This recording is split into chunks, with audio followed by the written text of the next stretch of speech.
जी हाँ, चंद्रयान 3 की कामयाबी के बाद इसरो 2 सितंबर को सुबह 11:50 पर सोलर मिशन आदित्य L1 को लॉन्च करेगा। इसरो ने ट्वीट कर जानकारी दी और बताया कि मिशन की पूरी तैयारी कर ली गई है और तय समय पर ही आदित्य L1 मिशन को लॉन्च किया जाएगा।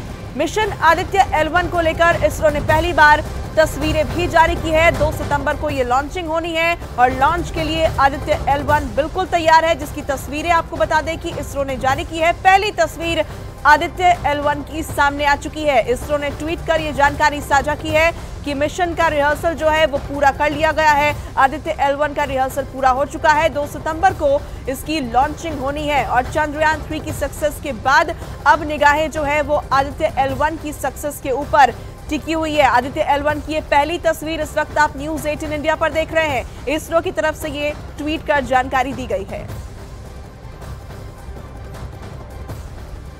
चंद्रयान 3 की सफलता के बाद अब इसरो सोलर मिशन लॉन्च करने जा रहा है। इसरो का यह मिशन 2 सितंबर को सुबह 11:50 पर लॉन्च होगा, जो सूर्य से जुड़ी जानकारी जुटाएगा। इस मिशन के सफल होने के साथ ही भारत सूर्य की खोज में मिशन भेजने वाला दुनिया का चौथा देश बन जाएगा। आखिर क्या है इसरो का सोलर मिशन, इस मिशन से क्या हासिल होगा, आपको एक रिपोर्ट के जरिए हम पूरी डिटेल दिखाते हैं।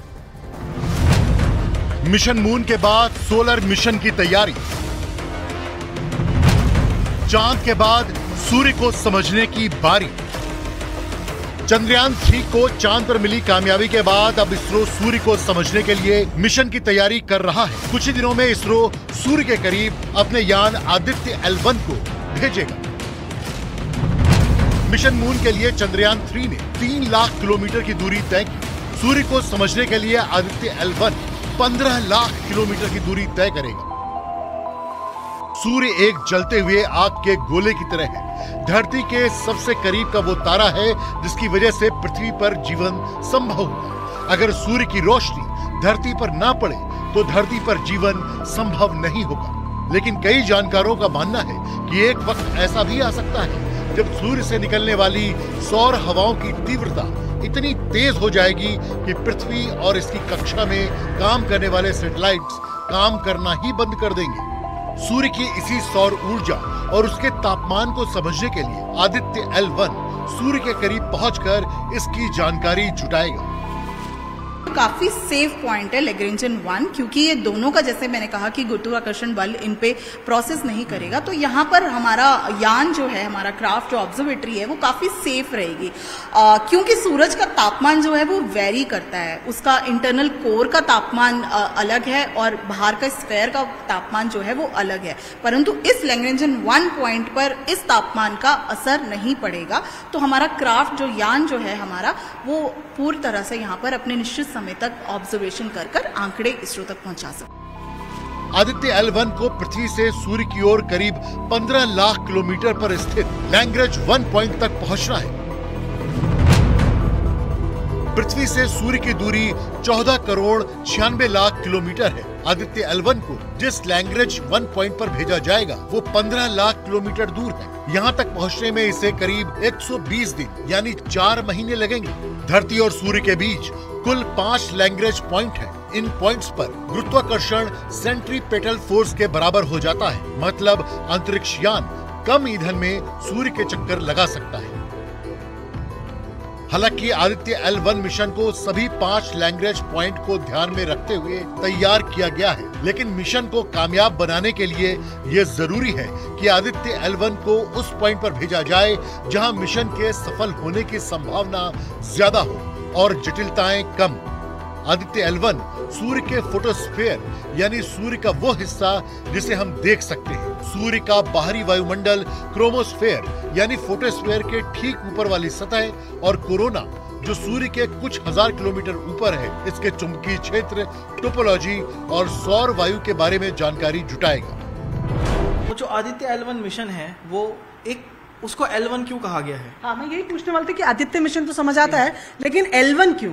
जी हाँ, L1 एक ऐसा जो सन और अर्थ है उसके बीच में एक ऐसा पॉइंट है, एक ऐसी जगह है जहाँ पे दोनों की जो गुरुत्वाकर्षण बल है, जो ग्रेविटी है, उसका इफेक्ट नहीं होता है। अच्छा। उस स्पेशल पॉइंट पे जो है हम इस हमारे ऑब्जर्वेटरी को, आदित्य L1 ऑब्जर्वेटरी को वहाँ पे हम प्लेस करेंगे।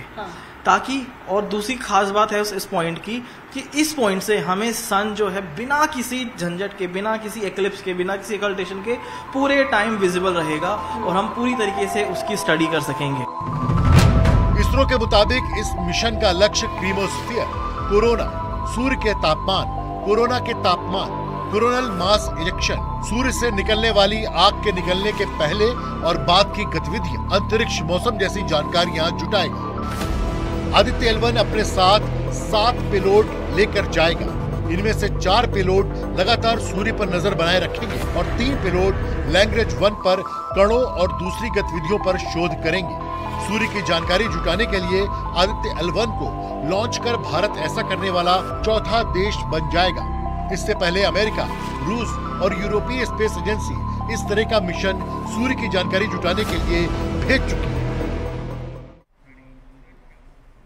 अब आपको बताते हैं कि आदित्य L1 मिशन को कैसे लॉन्च किया जाएगा, L का मतलब क्या होता है, हम आपको ग्राफिक्स के जरिए बताने की कोशिश करेंगे। देखिए, ये सूरज है और ये पृथ्वी है। जो हमारा आदित्य है वो पृथ्वी से, यानी कि यहाँ से इस पॉइंट तक पहुंचेगा, L1 है। जैसा कि मैंने आपको बताया कि लैग्रेंज पॉइंट इसे कहा जाता है और सूर्य के चारों तरफ अगर हम देखें तो ऐसे 5 पॉइंट है। ये L1, L2, इसके अलावा L3, L4 और L5। लेकिन जो हमारा मिशन है वो दरअसल यहाँ पर है, इस पॉइंट पे है। L1 पृथ्वी से लगभग 15 लाख किलोमीटर दूर है और इसरो का आदित्ययान इस L1 पॉइंट तक पहुंचेगा और ये सूर्य से जुड़ी जानकारी यहाँ तक पहुंचाएगा। जो एक्सपर्ट्स हैं वो ये कह रहे हैं क्योंकि इस L1 पॉइंट से सूर्य बिल्कुल क्लियर दिखता है, यानी कि जितनी भी तमाम जानकारियां जो हासिल होंगी वो L1 पॉइंट के जरिए होगी। ऐसे में ये स्पेशल पॉइंट है जहां पर हमारा मिशन पहुंचेगा, यानी कि पृथ्वी से यहां तक पहुंचेगा और L1 के जरिए सूर्य से जुड़ी जानकारियां लोगों तक पहुंच पाएंगी।